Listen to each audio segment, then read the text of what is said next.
Ashley Howard Teaches, and we are on CC Cycle 3, Week 11, 5th edition, Tutor Plans and Foundations Memory Work.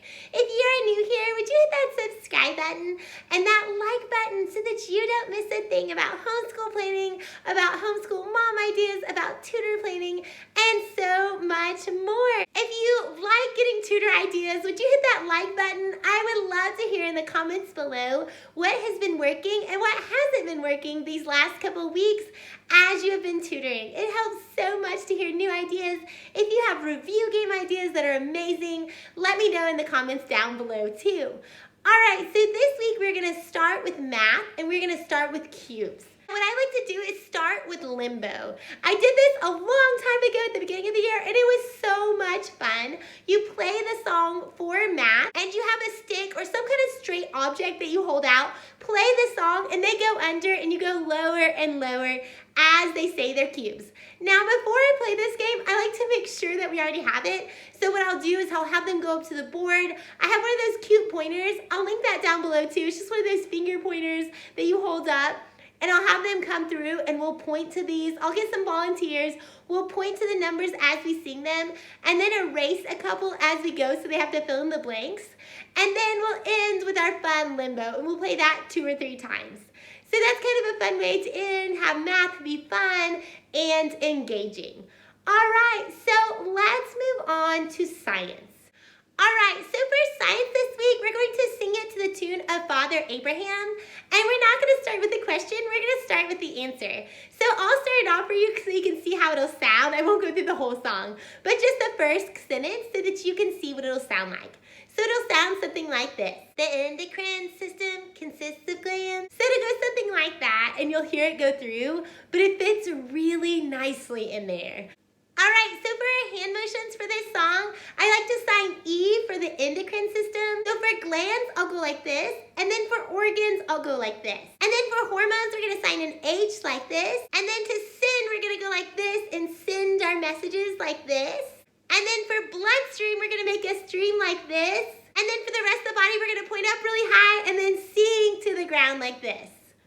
All right, so those are some of our hand motions. Now I also like to throw in there funny voices. We can do a dinosaur voice, or we can do a robot voice, or we can do jumping jacks, different things like that, depending on whether you just want to use the song or the hand motions, or if you use both.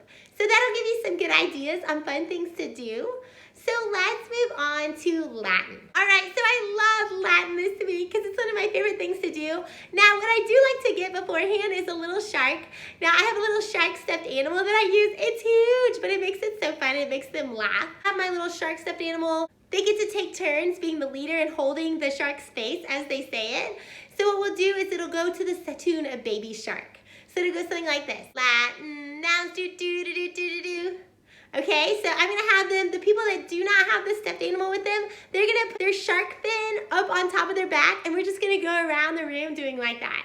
So it's fun, it's really cute, they have fun with it, and they get to sing that song over and over and kind of, sometimes we'll go, okay sharks, you're faster now. And so they'll get their shark fin, they'll go faster, and we'll rotate who gets to hold the shark. So it's just some good fun ideas for them to use for this week. So let's move on to history. So for 1861, we're gonna point out one finger like this. And then for Civil War, we're gonna make a C and then we're gonna go war like this. And then for President Abraham Lincoln, we're gonna put our big top hat on like this. And then for went to war, we're gonna march like this. And then we're gonna put our war hands out again like this. So for Southern states, we're gonna drop to the ground like this. And then for succeeded, we're gonna jump up. And then for union, we're gonna make a big U with our arms like this.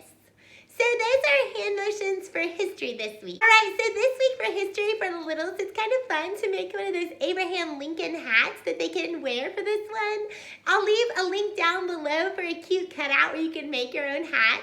But that's kind of a fun one to do, super easy, just makes a cylinder with a top hat, and it's just easy and cute for them to do, to wear and have fun with. For the older kids, for history, what's fun is they're talking about going to war with each other. So I liked everybody gets some balloons and they're hitting them at each other and they're going to war. So it's kind of just a fun way at the end, that last time you sing it, they get to pop balloons at each other like this. So that's just a fun way to make it hands-on. Let's move on to geography. So for geography this week, we're talking about mountains. So what we're gonna do is we're gonna go through and just trace and dot the mountains.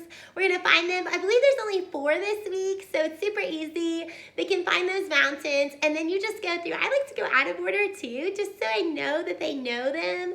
I kind of like to ask them, what state do you think those are in? And so that way they kind of get a really good view of where everything is.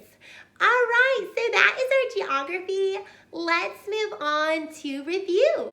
All right, so for review, for my younger kids, I like to have like a little fishing pole like this, and I'll put a big poster board up and tape 2 together and have someone kind of hold it, or something where there's kind of a divider up. And what we'll do is they get to fish and put it over, and then we'll put a little fish with, this is magnetized, so with a paper clip, and they get to pull it up and see what subject they get. And sometimes it'll be grab 1 free piece of candy, or grab 1 free treat, or geography or history, or something like that. So that's a really cute one. They have so much fun with that. For the older kids, what I like to do is have a bash board. So what you'll do is you'll get about 20 tissue boxes, put tissue paper over it, and they get to bash one in, and they get to pull the tag out that says what week of geography they're doing. So you can even do that with points, boys versus girls. They get to pull out how many points they have and what question they have. There's so many fun ways to do this, and all you need to do is collect about 20 empty tissue boxes and put tissue over it, and that's fun. Another easy one is trash-get-ball, where you just bring a little hoop. They're shooting while the other team is trying to answer the question, and then they just switch. And so you build points up that way. So those are 2 cute ideas, 2 fun ideas, and always 4 corners is, oh my goodness, that's one of the top favorites. So easy, so fast, so quick. All right, so I hope you like these recommendations. Would you hit that like button if you got value out of this video today? I would love for you to subscribe. I would love to hear from you. What is working for you this week? What has not worked for you this week? Any review games or new grammar ideas that you have liked, that you have thought were useful? All right, so I will see you next time. Goodbye.